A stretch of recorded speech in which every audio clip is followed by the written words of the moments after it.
School ടീച്ചറിൻ്റെ ഭാഗമായിട്ട് ബി.ജെ.പിൻ്റെ പ്രവർത്തകർ ബീഹാറിൻ്റെ ഒരു ഗ്രാമത്തിൽ സ്കൂൾ വിസിറ്റ് ചെയ്യാൻ പോയി. അവരവിടെ കാത്തുനിന്നതോ നല്ല പക്കാ ഗുണ്ടകൾ. എങ്ങനെ നിൽക്കാണ്ടിരിക്കുക? ഇന്ന് സ്കൂൾ വേണമെന്ന് പറയും, നല്ല സ്കൂൾ വേണമെന്ന് പറയും, നാളെ നല്ല റോഡ് വേണമെന്ന് പറയും, മറ്റന്നാൾ നല്ല ഹോസ്പിറ്റൽ വേണമെന്ന് പറയും. ഇതൊക്കെ കയ്യോട്ട് മാന്തിയിട്ട് ഉണ്ടാക്കുകയാണെന്നുണ്ടെങ്കിൽ ബാക്കി ഉണ്ടാവുക ചിലപ്പോൾ ഒരു മതിലോ ചിലപ്പോൾ ഒരു തർക്കല്ലും എന്തെങ്കിലുമൊക്കെ ബാക്കി ഉണ്ടാവുക. അതായിട്ട് ഇവർ കാണുകയാണെന്നുണ്ടെങ്കിൽ ചൊറിഞ്ഞ് കയറിയിട്ട് വിദ്യാർത്ഥികൾ പ്രൊട്ടസ്റ്റ് ചെയ്യൂലേ.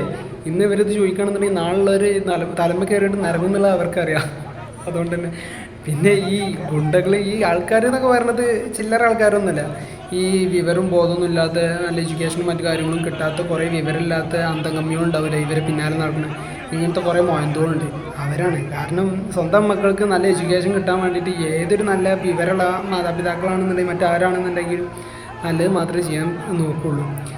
ഇതിൽ വന്നിട്ടുള്ളതൊക്കെ ഫുള്ള് ഗുണ്ടകളാണെന്നുള്ളത് കണ്ടാൽ തന്നെ മനസ്സിലാവും. പറഞ്ഞിട്ട് കാര്യമില്ല. എന്തായാലും അവർക്ക് കൈയിട്ട് മാന്താൻ പറ്റുന്ന സാഹചര്യങ്ങളൊക്കെ മുടക്കണോണ്ടേ ഇപ്പം കയറിയിട്ട് തല്ലി കൊല്ലാനുള്ള പരിപാടിയിൽ തന്നെയാണ് ഇവരും കാത്തിക്കുന്നത്. നടക്കട്ടെ എന്തായാലും. എത്ര കാലം വരെ അതൊക്കെ നടക്കുന്നത് കാണാമല്ലോ.